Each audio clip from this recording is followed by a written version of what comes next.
Selamat datang di Umbrella Elektronika YouTube channel. Pada kesempatan ini kita akan membahas instruksi PLC, instruksi interlock. Apa itu instruksi interlock? Langsung saja kita menuju softwarenya. Oke, kita pilih PLC, menyesuaikan aja ya teman-teman. Silakan teman-teman sesuaikan dengan yang teman-teman pakai. Jadi cara kerja dari instruksi IL dan ILC, cara kerjanya adalah eh, dia akan menjalankan program yang ada di antara IL dan ILC.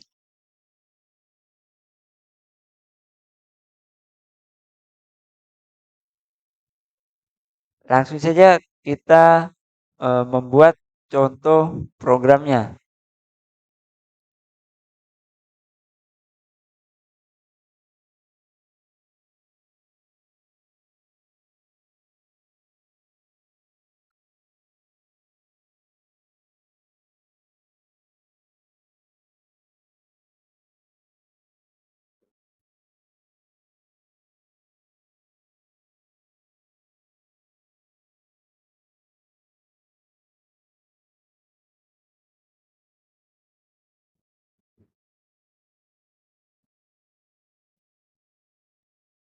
Oke teman-teman, ini contoh sederhana dari penggunaan program interlock dan interlock clear.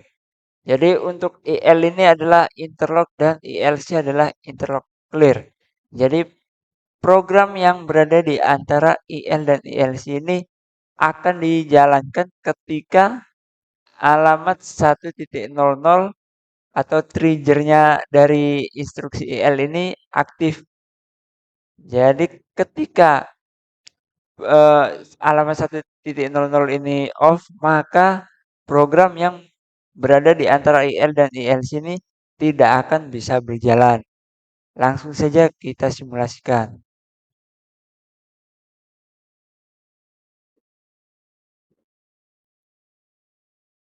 Oke, jadi secara logika kalau tombol on kita tekan maka menggunakan instruksi keep alamat 100.03 ini akan menyala.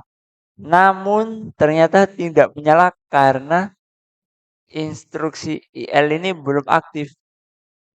Kita aktifkan dulu. Setelah aktif, oh iya teman-teman ya. Jadi lama cara mengaktifkan IL ini adalah dia harus aktif terus, tidak tidak boleh hanya sekali tekan. Jadi tidak bisa sekali tekan. Alamat IL ini harus di jok. Atau biasanya alamat IL ini kalau pada wiring terhubung dengan kunci ya teman-teman. Kunci atau saklar on off atau biasanya eh, switch terhubung dengan switch. Jadi setelah IL aktif maka rangkaian yang berada di antara IL dan ILC bisa dijalankan. Jadi cara kerjanya seperti itu. Oke, sekarang permasalahannya ketika alamat 100.03 aktif dan kemudian ILC-nya lepas, apakah alamat 100.03 ini akan off? Jawabannya tidak. Karena interlock ini tidak mengunci eh, kondisi bit ya teman-teman. Jadi ketika kondisi bitnya aktif, walaupun interlocknya terlepas, maka dia tidak akan terreset. Dia hanya akan memproses operasi-operasi yang tidak berkaitan dengan bit. Contohnya timer dan sebagainya. Jadi misalnya timer ini berjalan, misalkan 5 detik, lalu dia sudah berada di 2 detik, kemudian ILC-nya ini tiba-tiba off, maka timer akan mereset. Jadi ILC-nya diaktifkan lagi, dia akan kembali lagi 5 detik. Jadi tidak bisa meneruskan timernya. Jadi kalau untuk alamat bit dia tidak mengunci untuk alamat bitnya. Jadi dia akan mempertahankan kondisi bitnya. Begitu teman-teman. Untuk lebih jelasnya, mari kita sama-sama membuat program untuk membuktikan bahwa ELC ini mengunci alamat bit.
Oke, teman-teman, jadi cara kerja dari rangkaian yang saya buat ini adalah ketika tombol saya tekan, maka alamat K1 akan menyala. Setelah alamat K1 menyala, dia tidak akan bisa dimatikan sebelum 5 detik.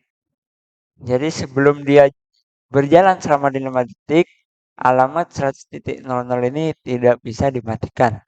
Langsung saja kita coba dengan nyalakan dulu interlocknya. Setelah interlock nyala, kita jalankan alamat 100.00. Maka timer akan menghitung dan IL-nya kita matikan. Timernya akan kembali ke semula. Dan ketika kita nyalakan, nah dia tidak meneruskan timer yang tadi.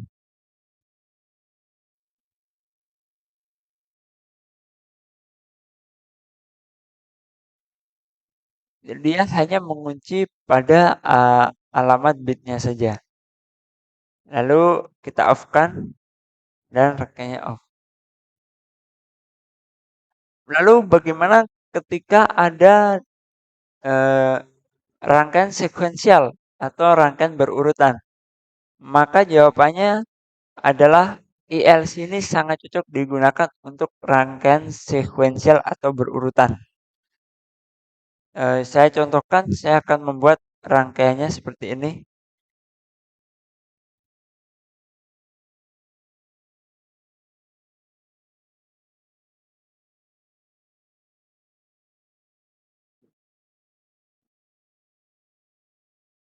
Ini kita beri alamat dulu K1 karena ini biasanya terhubung dengan kunci, teman-teman.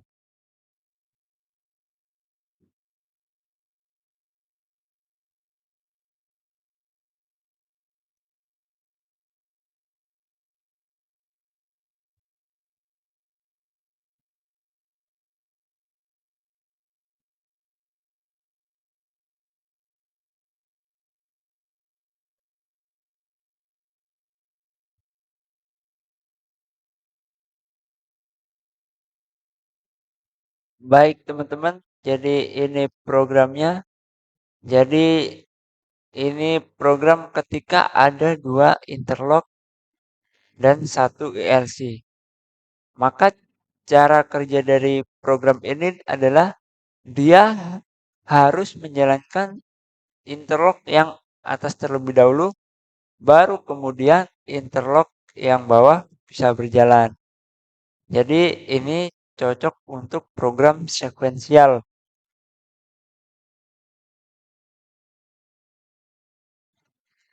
Oke, baik, kita coba dulu rangkaian ini dan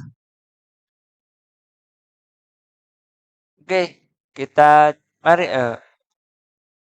oke, coba kita simulasikan rangkaian ini untuk membuktikan cara kerja dari interlock ini. Jadi rangkaian yang berada pada interlock nomor 2 ini tidak akan bisa menyala sebelum rangkaian yang berada di interlock 1 ini menyala terlebih dahulu. Atau lebih tepatnya interlock 2 ini tidak akan menyala sebelum interlock 1 ini menyala dulu. Jadi coba kita nyalakan interlock 2-nya dan alamat 100.01 atau SK2 tidak akan aktif karena interlock ini belum menyala interlock yang atas. Sekarang coba kita nyalakan dan alamat 100.01 menyala karena interlock yang atas telah menyala.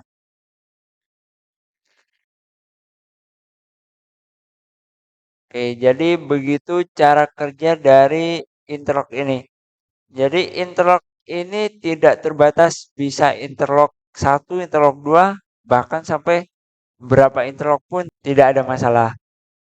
Jadi begitu cara kerja dari program interlock. Interlock ini sangat cocok diaplikasikan untuk program sekuensial agar tidak terjadi jumping proses pada saat pemrograman. Oke teman-teman, mungkin sekian tutorial hari ini. Mungkin masih banyak kekurangan. Mohon maaf bila ada kesalahan dalam penjelasan. Salam luar biasa.